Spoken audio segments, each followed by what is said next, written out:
বাংলাদেশের কোনো television channel আইপিএলের খেলা সম্প্রচার করতে পারবে না। কোনো গণমাধ্যমে আইপিএলের কোনো সংবাদ পরিবেশন করা যাবে না। এই মর্মে একটি সরকারি নির্দেশ জারি করেছিল না বাংলাদেশ সরকারের তথ্য ও সম্প্রচার মন্ত্রণালয় গত 5ই জানুয়ারি। এরপর তো জল অনেক দূর গড়িয়েছে, সময় পেরিয়ে গেছে 2 মাসের বেশি। বাংলাদেশের অন্তর্বর্তীকালীন সরকারের কাল পেরিয়ে আমরা এখন একটা নির্বাচিত সরকারের সময়ে আছি। টি-20 বিশ্বকাপটা বাংলাদেশ জাতীয় ক্রিকেট দলেরও খেলা হয়নি। এত কিছু হয়ে যাবার পরে আগামী 28 মার্চ থেকে যে আইপিএলটা শুরু হচ্ছে, সেইখানটাতে আমার দাবিটা খুবই সহজ। সরকারের যে নিষেধাজ্ঞা রয়েছে আইপিএল সম্প্রচারে, সেই নিষেধাজ্ঞাটা তুলে নেওয়া হোক। বাংলাদেশ সরকার এই নিষেধাজ্ঞাটা যেন তুলে নেয়, সেই অনুরোধটা, সেই দাবিটাই আমি আমাদের এই প্ল্যাটফর্ম থেকে জানাচ্ছি। কেন সেই আলোচনাটা একটু করতে চাই। একটা কারণ খুব প্লেন অ্যান্ড সিম্পল। আমার দর্শন, জীবন দর্শনটা হচ্ছে কি এরকম: ভালোবাসায় ভালোবাসা বাড়ে, ঘৃণায় বাড়ে ঘৃণা। আপনি এই ঘৃণার চাষাবাদ যত করবেন, সেইটা তত বেশি করে বাড়তে থাকবে। আপনার ব্যক্তি জীবনে হতে পারে, আপনার কর্মজীবনে হতে পারে, এইটা আপনার সামাজিক জীবনে হতে পারে, এইটা রাষ্ট্র ব্যবস্থার ক্ষেত্রে হতে পারে। সব ক্ষেত্রেই আমার কাছে মনে হয় যে এটা খুবই সিম্পল একটা দর্শন। এখন যখন আমাদেরকে এরকম একটা নির্দেশনার মধ্যে পড়তে হয়েছিল, আইপিএল এর খেলা নিষিদ্ধ করে দিয়েছিল, সেইটার আসলে মূল জায়গাটা কোথায় ছিল? ঘৃণা, অ্যাবসলিউটলি ঘৃণা। আপনাদের নিশ্চয়ই মনে রয়েছে যে মুস্তাফিজুর রহমানকে আইপিএল এর দল কলকাতা নাইট রাইডার্স থেকে বাদ দেওয়া হয়েছিল, এবং সেইটা অবশ্যই ভারত ক্রিকেট বোর্ড বাদ দেয়নি, তাদের সরকারি তরফ থেকে কোনো সিগন্যাল পেয়ে সেই বাদটা দেওয়া হয়েছিল, এবং সেখানেও রাজনৈতিক খেলাটাই ছিল মুখ্য।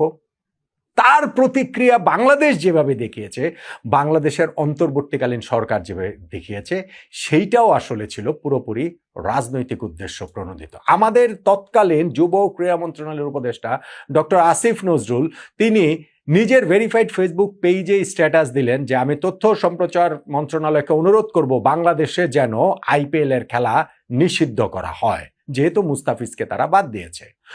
বাংলাদেশের সেই তথ্য সম্প্রচার মন্ত্রণালয় তারা আবার একদিনের মধ্যেই এই বিভিন্ন আইনি দিক পর্যালোচনা করবেন, ওই তথ্য উপদেষ্টা তিনি সেটা বললেন, তারপরে ঠিকই আসলে আইপিএল এরটা এটা বাংলাদেশের সম্প্রচার নিষিদ্ধ করে দিল, এবং সেইখানটাতে স্পেসিফিক্যালি বলাই হলো যে জনস্বার্থের জন্য সেটা করা হচ্ছে।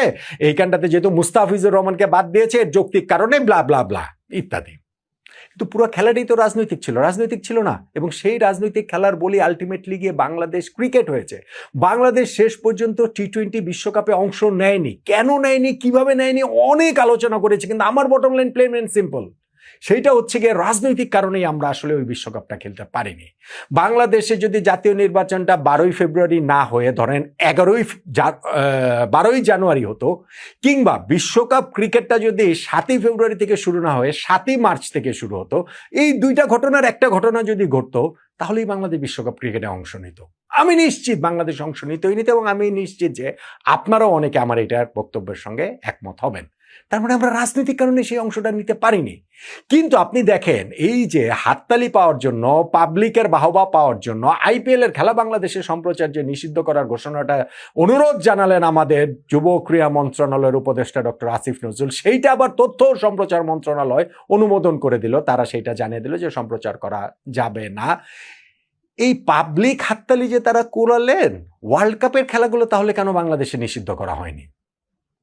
আইপিএলে তো বাংলাদেশের একজন মাত্র ক্রিকেটার মুস্তাফিজ ছিলেন, তিনি কলকাতা নাইট রাইডার্সে ছিলেন, তাকে আসলে খেলা হলো না, এই কারণেই তো নিষিদ্ধ করেছে। ওয়ার্ল্ড কাপ ক্রিকেটে তো পুরো বাংলাদেশ দলই ছিল রে ভাই। এখন আমি ধরলাম এটা আইসিসির দোষে বাংলাদেশ খেলতে পারেনি, আমি ধরলাম এটা ভারতের ক্রিকেট বোর্ডের দোষে বাংলাদেশ খেলতে পারেনি, বাংলাদেশ সরকারের, বাংলাদেশ ক্রিকেট বোর্ডের কারো কোনো দোষ ছিল না, তাদের দোষেই পারেনি। কিন্তু বাংলাদেশ ওয়ার্ল্ড কাপ খেলেনি, এটা তো সত্যি। সেই ওয়ার্ল্ড কাপের খেলাগুলো বাংলাদেশে কেন সম্প্রচার হয়েছে?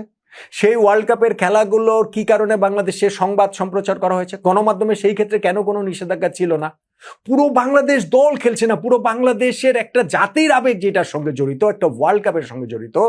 আমরা গত এই 27 বছরে 1999 সালে প্রথম বিশ্বকাপ খেলেছি, এই 27 বছরে যে 16টা বিশ্বকাপ হয়েছে, 9টা টি-20 বিশ্বকাপ, 7টা ওয়ানডে বিশ্বকাপ, সবগুলোতে বাংলাদেশ অংশ নিয়েছে। এইবারে বিশ্বকাপে খেলারও আমরা যোগ্যতা অর্জন করেছিলাম, সেইটাতে আমরা যে অংশ নেইনি, ওইখানটাতে আমাদের এই জাতির জাত্যাভিমানে লেগে আমাদের জাতিগতভাবে ওয়ার্ল্ড কাপের খেলা সম্প্রচার করেন নাই কেন, মানে নিষিদ্ধ করেন নাই কেন? ওয়ার্ল্ড কাপের খেলা তো ঠিকই সম্প্রচারিত হয়েছে।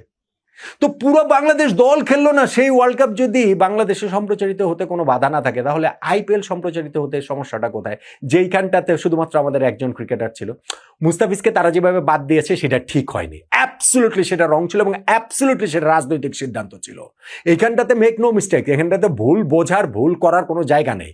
কিন্তু তার মানে কি এইটা যে আমরা এই ঘৃণার চর্চাটা করতেই থাকবো? অনেক তো হলো না? ঘৃণার চাষাবাদ যতই করবেন শেষ পর্যন্ত গিয়ে কি লাভ? এর চেয়ে একটা ভালোবাসার বীজ বোনেন না। দেখি না আমাদের সেই পারস্পরিক সেই সম্প্রীতির জায়গাটা আবার ফেরত আসে কিনা। এই দুইটা দেশের মধ্যে যে শত্রু খেলা, সেই শত্রু খেলা খেলে কার কি লাভ হচ্ছে আমাকে বলেন তো দেখি। এই যে বাংলাদেশ একটা টি-20 ওয়ার্ল্ড কাপ খেলো না, বাংলাদেশ এখান থেকে কি অ্যাচিভ করেছে? আমাদের এইখান থেকে কি মর্যাদার ট্রফি, আমাদেরকে আইসিসি থেকে বিশেষ কোনো ট্রফি দেওয়া হয়েছে? তো ওই যে বাংলাদেশ ছাড়া বিশ্বকাপটা হয়ে গেছে না, সেখানটাতে কি হয়েছে? হ্যাঁ, আয়োজক যে ভারতে গিয়ে আমরা খেলবো না এরকম একটা কথা বলেছে, সেখানে স্কটল্যান্ডকে নিয়ে ওয়ার্ল্ড কাপটা আসলে আয়োজন করে ফেলেছে। কিন্তু এটা ভারতের জন্য তো ভালো হয় নাই, অ্যাবসলিউটলি ভালো হয় নাই। কারণ হচ্ছে কি, এই যে জায়গাটা, ঘৃণার যে জায়গাটা, সেইটা ভবিষ্যতের জন্য, ভবিষ্যৎ ক্রিকেট সম্পর্কের জন্য, ভবিষ্যতে এরকম যখন ওয়ার্ল্ড কাপ বা এরকম কোনো আসর হবে, সেই জায়গাগুলোতে কি হবে ওইটাও তো আমাদের আসলে ভেবে দেখতে হবে। ঠিক আছে, বাংলাদেশে তখন একটা বিশেষ পরিস্থিতি ছিল, বাংলাদেশে তখন অন্তর্বর্তীকালীন সরকার ছিল এবং সেই সরকারের ক্রিকেটের প্রতি মনোভাবটা কি সেটা আমরা জানি। আমরা আনঅফিসিয়ালি জানি, যেমন ঠিক তেমনি আমরা অফিসিয়ালেও জানি যে তৎকালীন যুব ক্রীড়া মন্ত্রণালয়ের উপদেষ্টা ডক্টর আসিফ নজরুলের ক্রিকেট বিদ্বেষটা, তিনি যেমন বলেছিলেন যে পার্শ্ববর্তী একটা দেশের হেজিমনি আমাদের উপরে চাপিয়ে দেওয়ার অংশ হিসেবে ক্রিকেট খেলাটাকে প্রমোট করা হয়েছে, ফুটবলটাকে মেরে ফেলা হয়েছে, এবং সেইটা তিনি পার্শ্ববর্তী দেশ মানে ভারতের কথাই বুঝিয়েছেন। পার্শ্ববর্তী দেশ মানে তো তিনি আর নেপালের কথা বুঝান নাই, ভুটানের কথা বুঝান নাই, ভারতের কথাই তিনি বুঝিয়েছেন।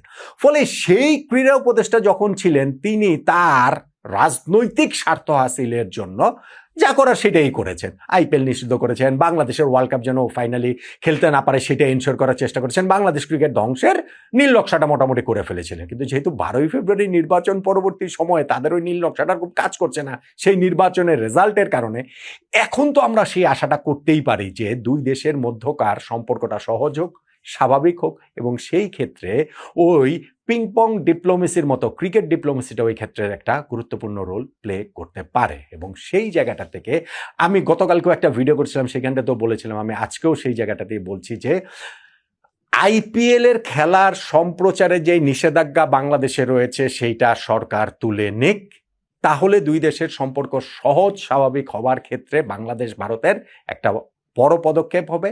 তাহলে সেপ্টেম্বর মাসে ভারতের যে বাংলাদেশ সফরে আসার কথা 3টা ওয়ানডে 3টা টি-20 খেলার জন্য, সেই সফরটা অনেক বেশি নিশ্চিত হবে। আমাদের যুব ক্রীড়া মন্ত্রণালয়ের নতুন যিনি প্রতিমন্ত্রী আমিনুল হক, তিনি নিজে একজন স্পোর্টসম্যান, তিনি নিজে একজন হচ্ছে গিয়ে ফুটবলের জাতীয় দলের গোলকিপার, ক্যাপ্টেন ছিলেন, এবং তিনি নিজে স্পোর্টসটা খুব ভালোভাবে বোঝেন। রাজনীতির বাইরে কোনো কিছু নাই, এইটা আমরা যত বড় বড় কথাই বলি না কেন, কিন্তু সেইটাকে মাথায় রেখেও ভারত বাংলাদেশের ক্রিকেট সম্পর্কটা স্বাভাবিক করার জন্য, সহজ করার জন্য আমি মনে করি যে আমাদের ক্রিকেটের ভবিষ্যৎ পথ চলাটা একটু যাতে কোনো ঝামেলার মধ্যে না পড়ে, সেই ক্ষেত্রে ভারতের বাংলাদেশ সফরে আসাটা গুরুত্বপূর্ণ। আর সেই জন্য এই ক্রিকেট বোর্ডের আন্ডারে আসবে বলে আমার মনে হয় না। আচ্ছা, আমিনুল ইসলাম বুলবুলের এই ক্রিকেট বোর্ড থাকবেও না, সেইটা অন্য আলোচনা, সেটা এখানে নাই বা করলাম। কিন্তু আমি মনে করি যে আইপিএল এর, যেহেতু এই মাসের 28 তারিখ থেকে, খুব সামনেই এইটা, আর মাত্র 2-2.5 সপ্তাহ পরেই, সো আইপিএল এর খেলা সম্প্রচারে যে নিষেধাজ্ঞা বাংলাদেশে রয়েছে সেই নিষেধাজ্ঞাটা তুলে নেওয়া হোক, তাহলে বাংলাদেশ ভারত ক্রিকেট সম্পর্কটা আবারও সহজ স্বাভাবিক হওয়ার দিকে এগোবে। ভাই, বিশ্বকাপ ক্রিকেটে বাংলাদেশ খেলেনি, আমাদের দর্শকরা কি বিশ্বকাপের খেলা দেখে নাই? আমাদের 2টা টেলিভিশন চ্যানেলে যে বিশ্বকাপের খেলা সম্প্রচার হয়েছে সেই জায়গাটাতে আমরা দেখি নাই। বাংলাদেশ ছাড়া ওয়ার্ল্ড ক্রিকেটে নাকি দর্শক নাই হয়ে যাবে। আমাদের বুলবুল বলেছিলেন না যে এইখানে হচ্ছে গিয়ে 200 মিলিয়ন দর্শক রয়েছে, তাদেরকে ছাড়া ওয়ার্ল্ড ক্রিকেট কিভাবে কি করবে? আমি তো দেখছিলাম যে ওয়ার্ল্ড কাপ ফাইনালটা হয়েছে ভারত আর নিউজিল্যান্ডের মধ্যে, ওইখানে লাইভ স্ট্রিমিং যে করছে জিও হটস্টার, তাদের ফাইনালের ওই পুরস্কার বিতরণের সময় অ্যাট এ টাইম দর্শক ছিলেন হচ্ছে গিয়ে 82,10,00,000। আমরা যে এত বড় বড় কথা বলি, শুধু শুধু বড় বড় কথা বলে লাভ নাই। বাংলাদেশের মানুষের একটা বিরাট ক্রিকেট প্রেম রয়েছে, অসাধারণ ক্রিকেট প্রেম রয়েছে, কিন্তু সেইটাকে জিম্মি করে রাজনৈতিক স্বার্থ হাসিলের যে চেষ্টাটা হয়েছে সেই চেষ্টার অংশ হিসেবে বাংলাদেশ বিশ্বকাপটাতে খেলতে পারেনি। এখন এই ঘৃণার চাষাবাদটা আমরা বন্ধ করে ভালোবাসার বীজটা বপন করি। আমি মনে করি যে বাংলাদেশ ভারত দুই দেশের মধ্যকার যে সম্পর্কের জায়গাটা সহজ করা, স্বাভাবিক করা, সম্প্রীতির সেই জায়গাটাতে আবার নিয়ে যাবার ক্ষেত্রে ক্রিকেট একটা গুরুত্বপূর্ণ রোল প্লে করতে পারে, এবং সেই ক্ষেত্রে আইপিএল এর খেলার যে নিষেধাজ্ঞা, সম্প্রচারের সংবাদ পরিবেশনের যে নিষেধাজ্ঞা বাংলাদেশে রয়েছে, বাংলাদেশ সরকারের উচিত সেইটা নিষেধাজ্ঞাটা তুলে নেওয়া। আমি আমাদের প্ল্যাটফর্ম থেকে সেই দাবির জায়গাটা জানিয়ে যাচ্ছি। আপনি কি আমার এই দাবির সঙ্গে একমত না? বলুন তো দেখি।